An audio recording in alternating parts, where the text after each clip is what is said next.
Hello friends, আজ নতুন recipe নিয়ে চলে এসেছি। মুচমুচে কুমড়ো ফুলের বড়া বানিয়ে দেখাবো তোমাদের। দুপুরের মেনুতে এরকম এক রেসিপি থাকলে দুপুরটা জাস্ট জমে যাবে। তো চলো দেখে নেওয়া যাক কীভাবে বানাচ্ছি। প্রথমেই দেখো কুমড়ো ফুলগুলোকে ভালোভাবে পরিষ্কার করে ধুয়ে নেওয়া হয়েছে। একটা কুমড়ো ফুলকে আমি 3 টুকরো করে নিয়েছি। দেখো, এই রেসিপিটা কিন্তু খুব অল্প সময়ের মধ্যেই হয়ে যায়, খুব বেশি সময় লাগে না। তো চলো শুরু করা যাক। প্রথমে একটা পাত্র নিয়ে নেওয়া হয়েছে। সেই পাত্রে কিন্তু আমার মতো বেসন নিয়ে নেওয়া হয়েছে। যতটা ফুল আছে সেই অনুযায়ী কিন্তু বেসনটা নিতে হবে। বেসন নেওয়া আমার কমপ্লিট হয়ে এসেছে। কিছুটা খাবার সোডা নিয়ে নেওয়া হয়েছে, কালো জিরে আর চিনি নিয়ে নেওয়া হয়েছে। খাবার সোডাটা দিলে কিন্তু মুচমুচে হয়, আর চিনি কালো জিরে দিলে কিন্তু স্বাদটা আরও বেশি দ্বিগুণ বাড়িয়ে দেয়। তো আমি এগুলোকে দিয়ে দিলাম। আর এখানে আমি হাফ চা চামচ মতো হলুদের গুঁড়ো দিয়ে দিয়েছি।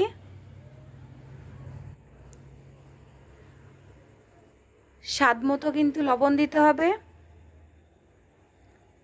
তো লবণটা আমার দেওয়া হয়ে গেল। এবার হাত দিয়ে কিন্তু শুকনোটাকে একবার নাড়িয়ে নিতে হবে। শুকনোটা নাড়ানোর পরে অল্প অল্প করে জল দিতে হবে, দিয়ে ভালো করে ব্যাটারটাকে কিন্তু তৈরি করে নিতে হবে। দেখো জল দিয়ে দিলাম, দিয়ে ব্যাটারটাকে অল্প অল্প করে মেখে নিতে হবে। একেবারেই বেশি জল দিলে কিন্তু ব্যাটারটা খুব পাতলা হয়ে যাবে। ব্যাটারটাকে কিন্তু খুব ঘন করাও যাবে না এবং পাতলা করাও যাবে না। দেখো এইভাবে কিন্তু ব্যাটারটাকে তৈরি করে নিতে হবে। আমি হাত দিয়ে দেখো তুলে দেখাচ্ছি, ব্যাটারটা এইরকম হবে ঠিক। তো ব্যাটারটা আমার কমপ্লিট হয়ে এসেছে। আমি একটা কড়াই বসিয়ে দিয়েছি, কড়াইটা কিন্তু গরম হয়ে এসেছে।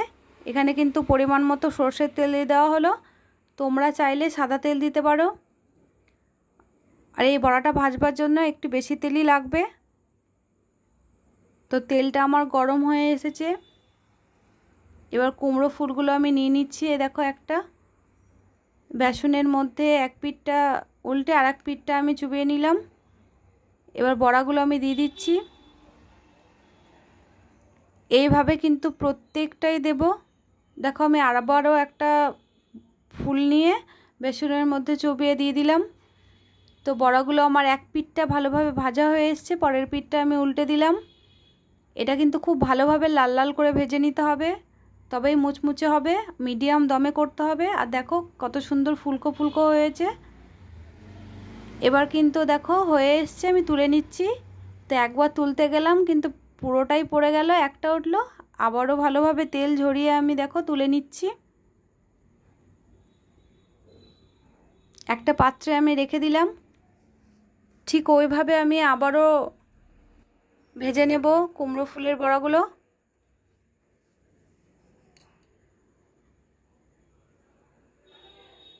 আবারও একটা দিয়ে দিলাম।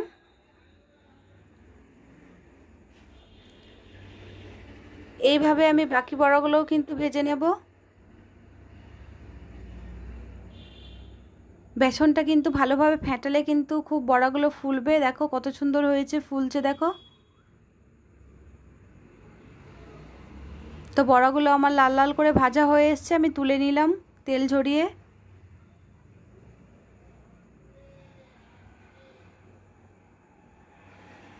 তো বড়াগুলো আমার দেখো সব ভাজা হয়ে এসছে। একটা পাত্রে আমি সব বড়াগুলোকে তুলে নিয়েছি। দেখতে কিন্তু অসাধারণ হয়েছে, খেতেও কিন্তু খুব টেস্টি হয়েছিল। তোমরা যারা এখনও এই রেসিপিটি খাওনি, বাড়িতে অবশ্যই হলেও এই রেসিপিটি একবার হলেও বানিয়ে দেখো। দেখো হাত দিয়ে আমি তুলিয়ে দেখাচ্ছি কত সুন্দর মুচমুচে হয়েছে। এই রেসিপিটি দেখতে কেমন হয়েছে কমেন্টে অবশ্যই জানিও।